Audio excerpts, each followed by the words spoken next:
Yeah, use the community, Ransom. Use the community. It's you got to put in quality reps. I mean, it's you have to, guys. You know what? Going back to the track reference, right? We have an intense weightlifting program. We have an intense weightlifting program where we lift hard, right? We lift hard because that's what makes you better. The person that comes into the weight room and puts in quality reps, the person that is testing themselves, right? On our weightlifting sheet, we always have an arrow, right? We have a starting point. Obviously, you have your warm up. For you guys that don't lift, you need to warm up the body or you're going to get hurt. You have your warm up, you have your starting weight, and then we have a progression. So if let's just do bench press, right? If you're bench pressing 135 pounds in your first set, right? Move up on your second set. You get to your second set, move up on your third set. That's how you get better, by pushing your body to places that it's never been before. Right? You go places that you've never been, you get the result that you never had. Those are called quality reps.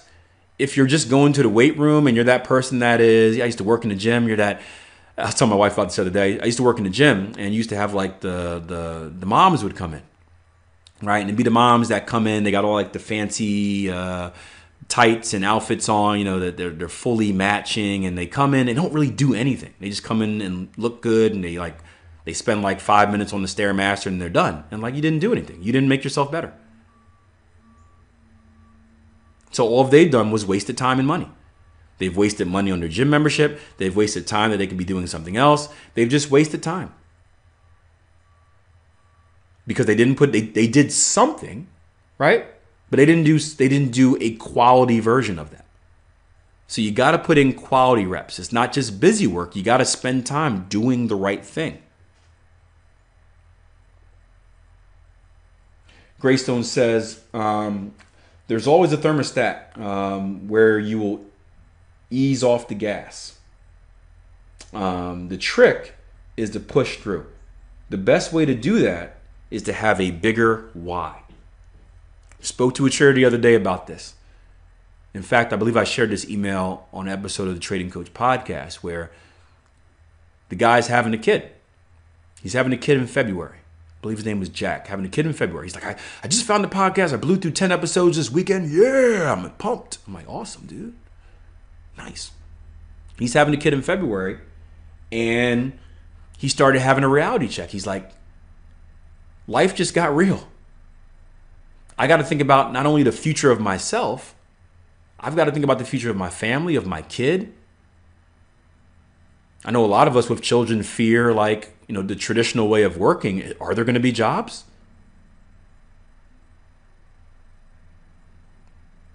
Are there going to be your normal jobs when our children or grandchildren get older? And you start wondering, like, what, your job as a parent is to set your kid up for success in life. Are you doing that? And he started thinking about trading as a way you can do that. He said, I don't know what the future is going to hold, but I see trading as not only something that I can use to create supplemental income, but it's a skill that I can teach my I believe it's a son he's having, a skill that I can teach my son, where if he comes into a world that is just crap and taken over by robots, he is a way that he can produce income for himself. And that's his why. And that's the biggest driver you have. I mean, I don't think there's any bigger driver than that. When your why is that big, right? The pleasure of achieving your why, or even the pain of not achieving your why, that's what pushes you in the right direction to do things the right way. That was the only reason I became successful, right? You guys know my story about quitting all my jobs, right? The reason I wasn't successful in trading before that, because I didn't have a why. I was doing it, but there was really no why to it. It was like, make some money. But I'm like, I can make money working my 3 jobs. I don't have any commitments. There was no why. So I would just be lazy. I would just do enough to get by. When I started thinking about the future and my family and my job situation and how I didn't want to be cleaning toilets at 50 years old, And when I ended up quitting my job and my why became massively big, that's when I started working harder. That's when I was driven by this eternal force, which was, incredible. Days where you're back testing and you're falling asleep, right? You've seen the photo of myself. You've seen the Jason Greystone photo. Days where you're back testing so much that you're falling asleep. That's driven because of your why. That's internally. You're self-motivated because guess what? No one else is going to do it for you. I take that back. We have created a network of quality individuals here that are all focused on pushing you towards success, right? But it's up to you whether you log in and use it. Who did you interview the other day? Nick. Nick said he's been here since the beginning. Hasn't been on the chat. He said, I know I need to do it. That's Nick's choice. It's there for you. Your network of motivated individuals that are here to carry you and support you and push you to the next level, they're here. Jason Greystone and myself are here. Darren is here. Daryl is here. Anthony is here. We're here to help you. But you have to make the decision on whether you're going to use it or not.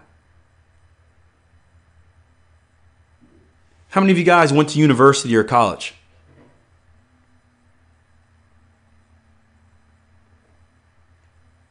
How many of you guys had professors that offered office hours?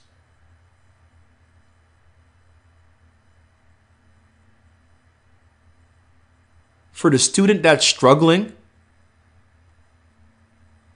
and never went to office hours, is there any pity from that professor? No. I wasn't the greatest student in the world. I had a very good last semester at college. I was awesome. Dean's List my last semester. I didn't really have like a lot of real classes, but I'll take it. It's on the resume. But one of the things I did, I wasn't the strongest student. I wasn't a bad student. A lot of my thing was just effort. Was like if I didn't care about the concept, I didn't really put any effort into it. So classes I loved, I did awesome in. Classes that I didn't really see the purpose of, I'm like, why am I using this? This doesn't affect my life. I would just do enough. But something that I always did was when I actually didn't understand things, like when it wasn't like an effort issue and I didn't make the effort to understand, when I actually didn't understand the concept, I'd go to my professor's office hours. And even if I didn't pass the test, right? I passed it, but didn't like pass it with a really, really high score, right?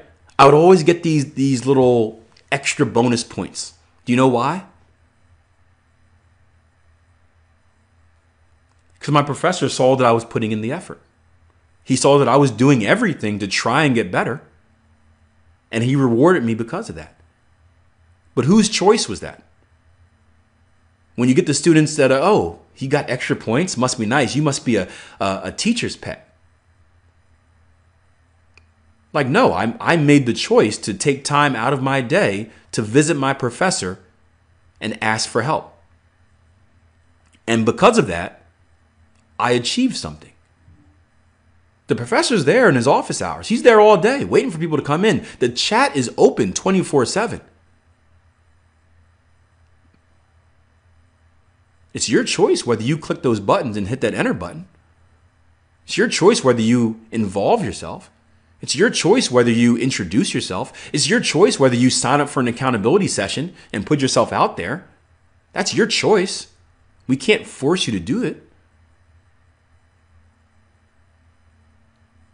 That's where your why comes into account. Your why has to be big enough to put you into an uncomfortable situation. Because success doesn't come from being comfortable, guys. Hope you understand that. No one's been comfortable earning success. Nobody.